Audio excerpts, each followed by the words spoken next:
70 vezes vamos à Bíblia.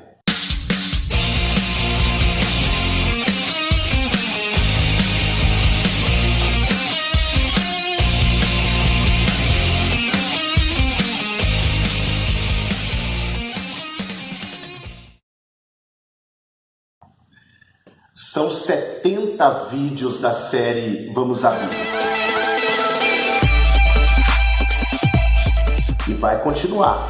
Nós vamos, enquanto Deus assim permitir, utilizar deste meio para que vidas possam ser edificadas. Algumas pessoas já até falaram para mim: pastor, quando terminar o isolamento, não para o Vamos à Bíblia não. Tomara, né? Tomara que o tempo nos permita fazer isso.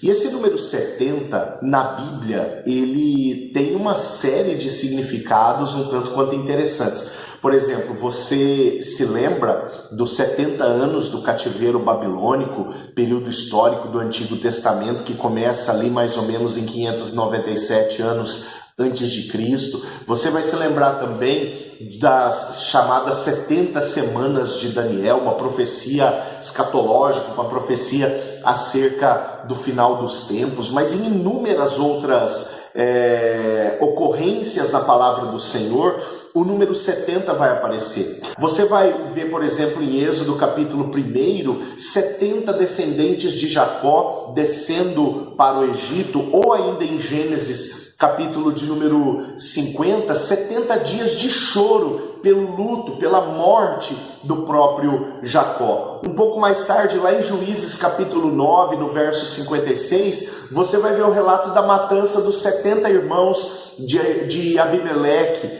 Lá em Lucas capítulo 10, já no Novo Testamento, a palavra vai relatar acerca de 70 discípulos sendo enviados para a missão pelo Senhor Jesus. Em Mateus capítulo 18, lá no versículo 22, você vai ver Pedro fazendo uma pergunta para Jesus, pergunta essa na qual eu quero me basear para esta edição, para este vídeo do Vamos à Bíblia. Pedro pergunta para Jesus: Jesus, até quantas vezes eu preciso perdoar o irmão que peca contra mim? 7 vezes é suficiente? E Jesus diz para ele: 7, Pedro? Você precisa perdoar 70 vezes 7.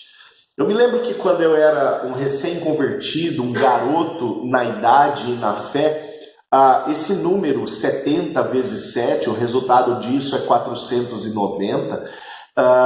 Esse número para mim ele era um número literal, 490 vezes, a partir da 491ª eu estou dispensado da responsabilidade de perdoar alguém. Quando no fundo eu fui perceber que o número 70 na palavra do Senhor, ele pressupõe uma infinidade de coisas, ele pressupõe muito tempo, ele pressupõe longanimidade. Por exemplo, a própria palavra do Senhor classifica como os anos da vida de uma pessoa como 70 anos, 80 se houver vigor, o que passar disso já entra em um período de hora extra, que na palavra do Senhor é classificado como canseiro e enfado. Está lá no Salmo de número 90, lá no versículo de número 10.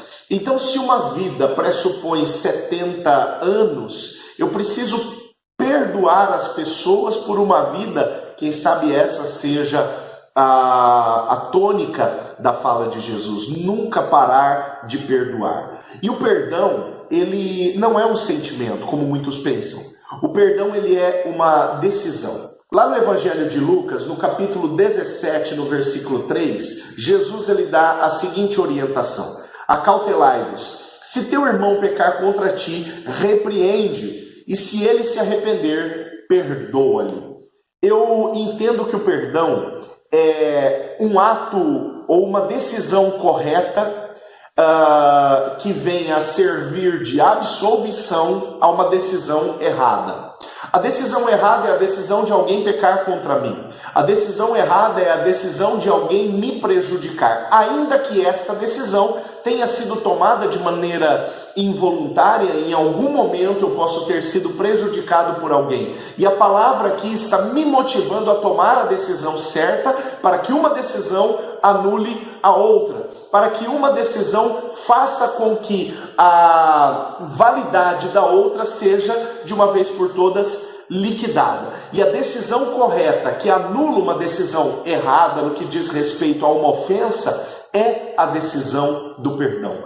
E como uma fórmula matemática, um pecado, uma ofensa, vai ser anulada pelo perdão. Sempre que eu decido perdoar, eu estou anulando o peso daquele que pecou contra mim. E mais do que isso, uma vez que este pecado sempre vai pressupor alguém que peca e alguém que é prejudicado por este pecado, é anulado todo o jugo, todo o peso que pesaria tanto sobre o pecador como sobre aquele que é ofendido. De uma vez por todas, uma decisão correta anula uma decisão errada. Perdoar não é sentimento.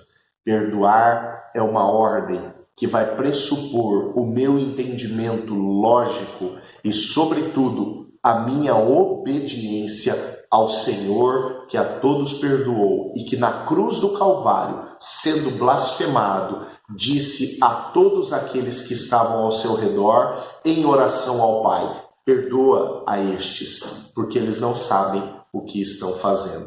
Vamos orar. Senhor, nos ajuda, Pai, a perdoar. Nos ajuda, Senhor, a sermos instrumentos de decisões corretas em um mundo de decisões erradas. Nós pedimos que nós possamos nos mover com graça pela lógica da palavra e pela inteligência da palavra de Deus. Nós te louvamos e agradecemos em nome de Jesus.